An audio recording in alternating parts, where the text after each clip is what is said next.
Moving forward.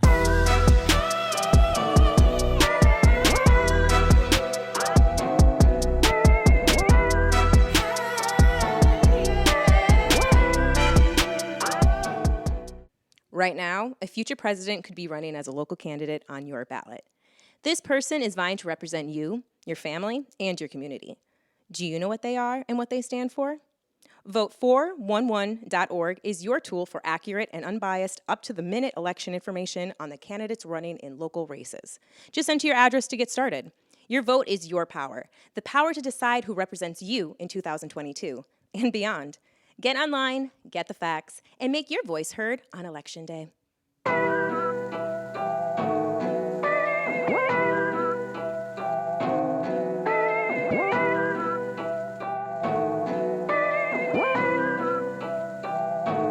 Moving forward.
So how you doing, man?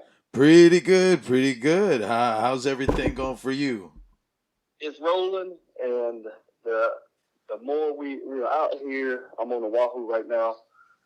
Today, after we finish this interview, I'm gonna get on the bus and ride the bus until tonight, and just go to different locations around. Meet people where they're at, and just listen and do it again tomorrow. And head back to the Big Island on Friday. Spend some time with my family over there as well. But this is what it's about. It's grassroots.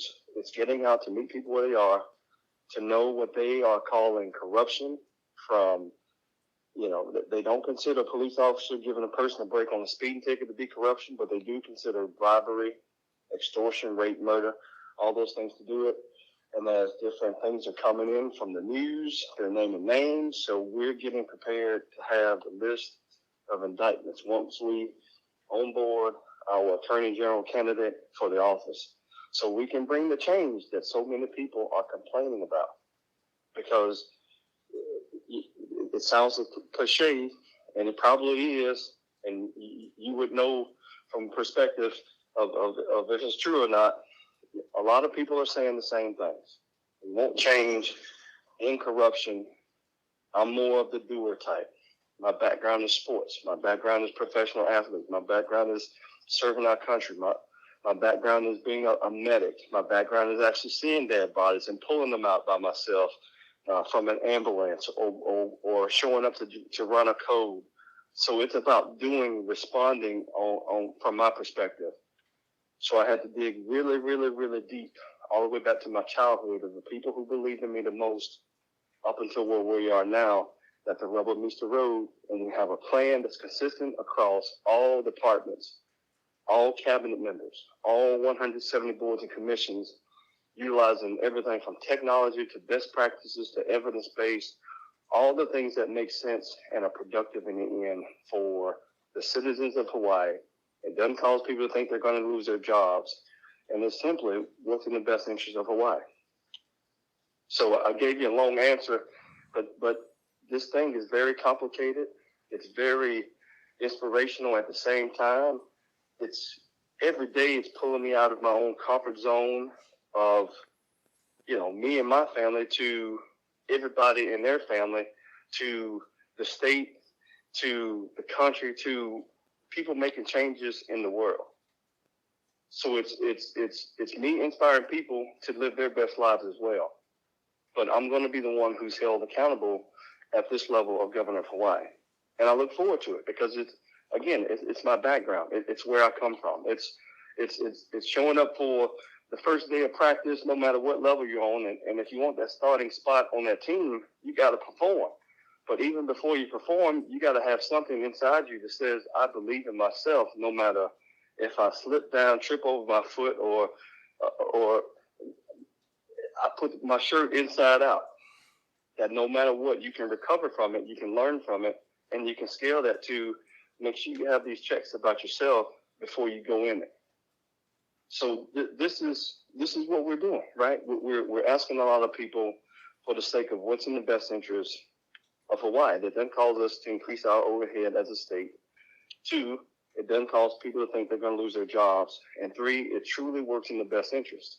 Truly works in the best interest to the point of we have a plan called Hawaii First Economic Recovery that's focused on the economic recovery of the state within the first 100 days, creating industry around the issues of Hawaii.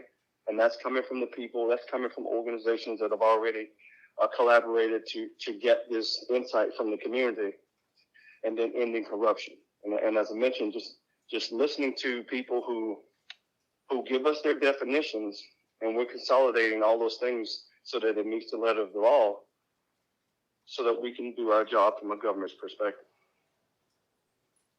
My first question would have to be on behalf of the listeners at home, since you're our first gubernatorial candidate on air, could you explain the basics of what the governor's office does in relation to every office below it in the state? So basically, the governor is the role, or is the executive officer of the state, who mainly delegates the responsibilities from the cabinet, deputy director heads, and appoints 170 boards and commissions across the state. And just basically delegates to qualified people who know the jobs and responsibilities of each of these different departments, and hold each department head, deputy head, on down the list accountable for their roles. So no matter if it's Department of Education to DCCA to no matter whatever the department is, based off the Constitution of Hawaii, what that role is for that state job description on down, it's the governor's role to hold these people accountable that are appointed mainly by him and approved by the Senate. Right on, right on. In your campaign for governor, what do you think is your strongest talking point that you want to relate to the people and to get them really engaging with as part of their interaction with you and the community? We're here to do the job of, as defined by the Constitution and the expectations of the people, the citizens of the state of Hawaii, in the role as governor. Listen first, process, refine that listening to the point of it fits within the accountability of these different departments and whatever else the governor administrates.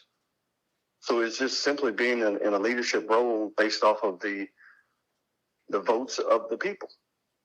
And then considering all of their suggestions and best practices in order to make our government more efficient. So when people approach us, first and foremost, I'm going to always approach you respectfully, and because this is a dialogue of ideas, and again, what fits within how the state is constitutionally set up, and just being able to make more efficient. There are a lot of laws that are on the books that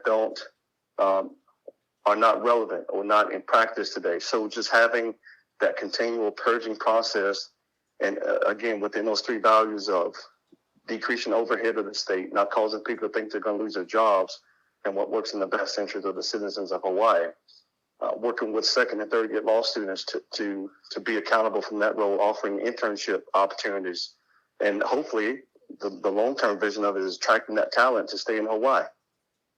So just being consistent across systems and processes of what the government is set up for, that's what I'm actively digging into, because it's a continuation of what I learned as a student at Vanderbilt University majoring in human and organizational development. Systems and processes, the best practices for the sake of scaling and making more efficient the organization or the individual. Righteous. So fix the machine. And so after fixing the machine, where would you like to go from there? Well, we always say Hawaii first, and the vision with the momentum of what I believe we're doing, people get the idea of ultimately this leads us to the White House, Washington, D.C., because ultimately that's where we fix the bigger issues of Hawaii that the governor doesn't have the authority, legally or lawfully, to be able to fix. Mm. But with the executive power of the president, it's a simple first 100 days type of process as well. Gotcha. So on your community engagement tour, is there anything big coming from the people that you feel needs to be expressed on their behalf right now? It's corruption. It's flat across the line. It is corruption. And I'm getting kicked chicken skin as I say this. People are concerned about corruption in the state of Hawaii from a perspective of bribery. And when it's just flat out in front of TV and pay to play for a permitting process versus utilizing technology so that everybody has a shot at and is pretty much accountable, we're looking at things and systems that can make these processes of corruption a level playing field. And that's usually with technology. Because if, let's use the permitting process, a consistent permitting process across the state. If we're utilizing software, a company that where the process is automated, once the application is input into the system, then it's tracked all the way through the process. So we know eventually where in the system called processes, it breaks down. So if it's a person or a system error, like you mentioned before, we can fix it. We can fix that by releasing the person or a better practice within the system, the automation. Mm. So this is a change in administration and bringing in the team that has integrity to do the job, to treat it like a job, to understand what the job is before we can go in. And that's where you mentioned the tour across the state and the different districts, 76 districts. We're looking for those people who want to join us. We want to know who's qualified for these positions, because I call it front loading the work, where we're getting to the point of, can we all play on the team? And the answer is going to be yes. The answer is going to be yes. So that when we go into the office, we're not taking 2 years or a year and a half or even 6 months to look for the right people to come in. We want people who believe now in what we're doing, making that change in Hawaii. So we call it front loading the work. Gotcha. A little preventative maintenance, just like a car. Absolutely. Right on, brother. Okay, so for the folks at home who dig the fire you're spreading right now, how can they help you out? How can they follow you? How can they talk to your campaign and become a part of it? Well, they can simply go to our website, www.paulmorganforgovernor.com. It's all spelled out, PaulMorganforGovernor.com. PaulMorganForGovernor.com. We're on social media with the same handle, Paul Morgan for Governor. Twitter is the only one that's PM for Governor. So join us. If you have a voice, run for a Senate or a House seat. If you're not able to run because of family, family takes priority, then volunteer to be part of our campaign, whether it's 1 hour a day or 1 hour a week or 1 hour a month, or if you can give us 40 hours, because we have 128 days until the ballots are mailed out. So we want to make those impressions of 1.4 million people across the state of Hawaii. And then help us with money. It takes money to travel back and forth across the state. So everything from flights to banners to signs to feeding people who show up to be a part of what we're doing. That's what we use the money for, to help share this message, to help expand the message. And I appreciate what you're doing to help us promote our message. Well, I'm just trying to give every candidate a fair chance in front of the public here. And I think that, it's a great thing that, you and the other candidates like you that are showing up immediately to just answer even the basic questions. That means a lot to us because not enough candidates get real, talking points time these days. We live in a very editorialized, hyperbole based news world, and so we're just trying to bring back a little classic, news radio hour. And we really think that it's candidates like you guys that show up no matter left or right that are just willing to talk story and engage with the community. And that's what's important, especially in the beginning of the election, because we want to know how approachable you guys are, Absolutely. And I'm glad you say that, because once we're in the office, a part of perpetuating the best practices of what we're doing and what we're learning is we're going to go to the schools. And when I grew up, we had what's called Career Day. Yeah. And I want to ask all of those children from first grade all the way up through PhD, taking classes on college courses, who's going to be the next governor of Hawaii? Who's going to be the next lieutenant governor? Who's going to be the next House or Senate? And then after we finish that, then we invite, of course, after a background check, the parents and the mentors in the community to come in for Career Day so that they see all the different industries that they can go in. So we're building and encouraging that dream in those children sooner versus later. Mm-hmm. Well, that's really good to hear. So, last two questions for you. One, can I have you back on the show in about a month or so for an update?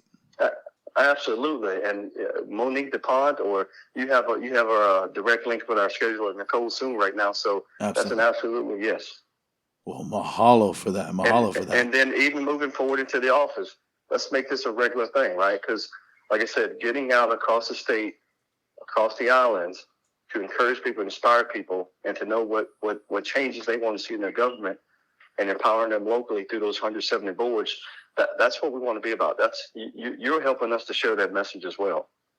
Oh, well, mahalo for your kind words on that.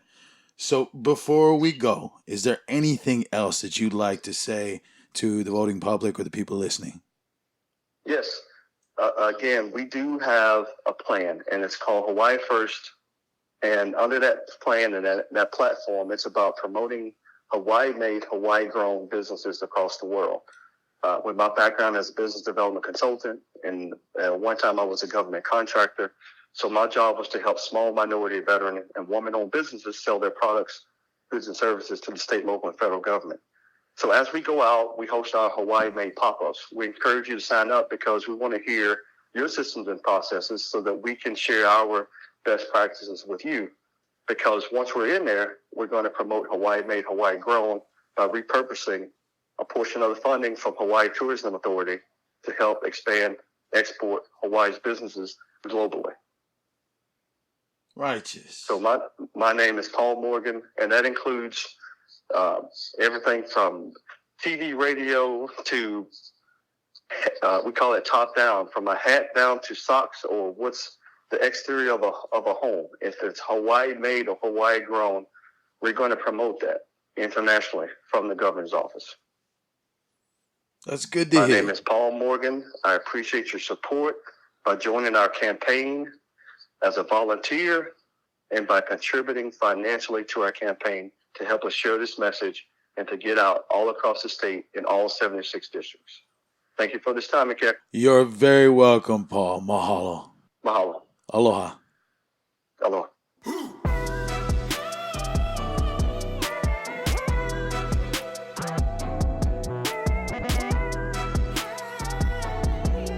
Rabbit Holes is a Manava Cow production. This episode was produced by Kawika Hoke and Sarah Rodriguez. Make sure to subscribe and follow on your favorite podcast platforms to add our weekly episodes to your queue.